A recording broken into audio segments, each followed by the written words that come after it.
असतो मा सद्गमय।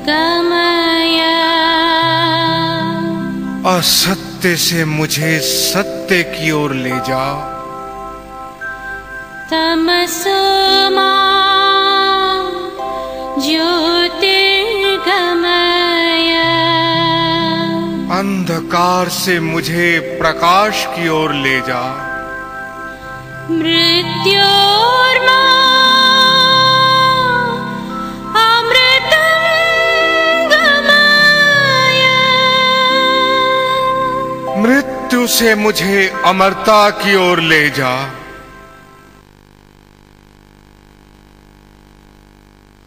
नमस्कार। ज्योतिष और मोक्ष के इस अंक में सभी दर्शकों का स्वागत है। हमारे साथ हैं आध्यात्मिक मार्गदर्शक श्री भरत उपमन्यु। भरत जी, पिछले अंकों में आपने ज्योतिष, आध्यात्म व भक्ति द्वारा मोक्ष प्राप्ति की बात की। जो व्यक्ति आपके विचारों से सहमत नहीं है, उनसे आप क्या कहना चाहेंगे? सहमति और असहमति आज के युग का ज्वलंत प्रश्न है, जो अनादिकाल से चला आ रहा है, आज भी चल रहा है, आगे भी चलेगा।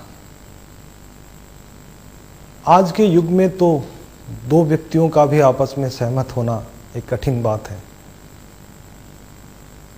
सबका एक बात पर सहमत होना एक कठिन प्रक्रिया है। ज्योतिष, ग्रह, भक्ति, मोक्ष, मानव जीवन, इन सब विषयों पर जितनी भी बातें मैंने कही है, उसमें सभी का सहमत होना बड़ा कठिन कार्य है। और जैसा कि मैंने आपको बताया, ये एक अनादि समस्या है और अनंत काल तक चलेगी। लेकिन समाज में प्राय नए विचारों का स्वागत होता है, और इसी आशा और विश्वास के साथ काफ़ी लंबे समय के अध्ययन और अनुसंधान के बाद मुझे व्यक्तिगत स्तर पर कुछ तथ्यों ने प्रभावित किया और मन में एक जिज्ञासा हुई कि इन विचारों को जन समुदाय तक पहुंचाया जाए, विद्वानों तक पहुंचाया जाए, बुद्धिजीवियों तक पहुंचाया जाए, और निसंदेह उनकी अभिव्यक्ति और प्रतिक्रिया मुझे मिलेगी। और उन्हीं प्रतिक्रियाओं से संभव है इन विचारों में कुछ और सुधार किया जा सके। मेरे मन में शुरू से ही था कि ज्योतिष एक दिव्य विषय है, भक्ति एक दिव्य विषय है,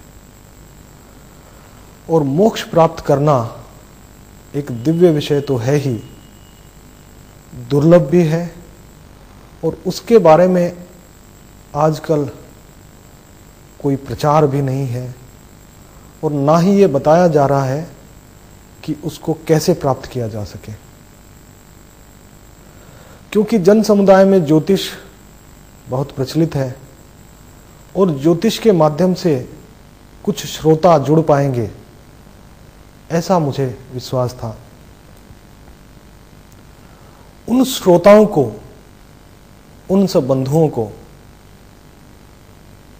और समाज के सभी तरह के लोगों को एक नया विचार देना मेरे मन में शुरू से ही था।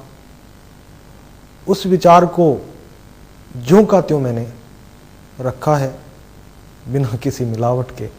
संभवतः कुछ लोगों को मेरे विचार या ज्योतिष का मोक्ष से संबंध स्थापित करना पसंद ना आए, इसलिए मेरी उनसे यही प्रार्थना है कि इसे मेरा एक प्रयास समझकर मुझे क्षमा करें।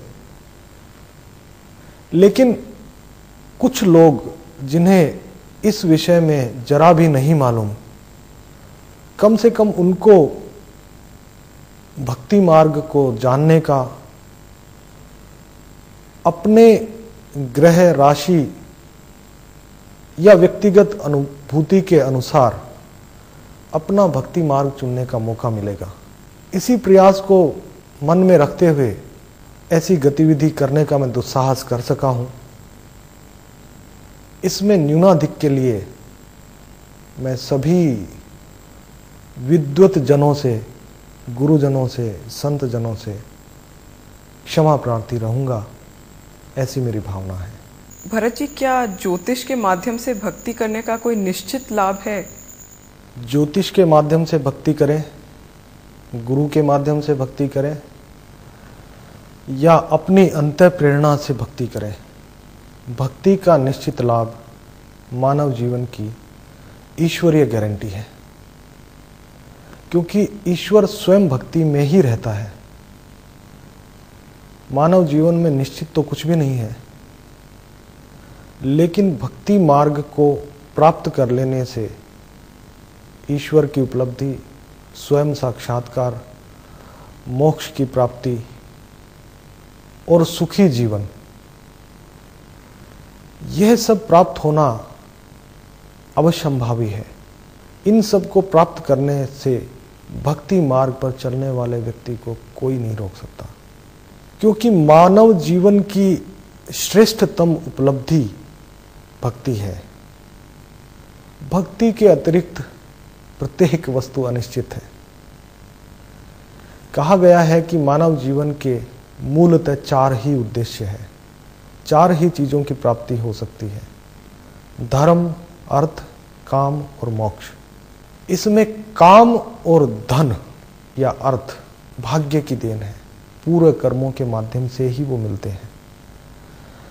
लेकिन धर्म और मोक्ष का साधन भक्ति के मार्ग से मनुष्य स्वयं कर सकता है। इसलिए वर्तमान युग में भक्ति के मार्ग से ही निश्चित आध्यात्मिक लाभ प्राप्त किया जा सकता है। धन्यवाद भरत जी। दर्शकों, इस अंक को हम यही समाप्त करते हैं। अगले अंक में आपसे फिर भेंट होगी। नमस्कार।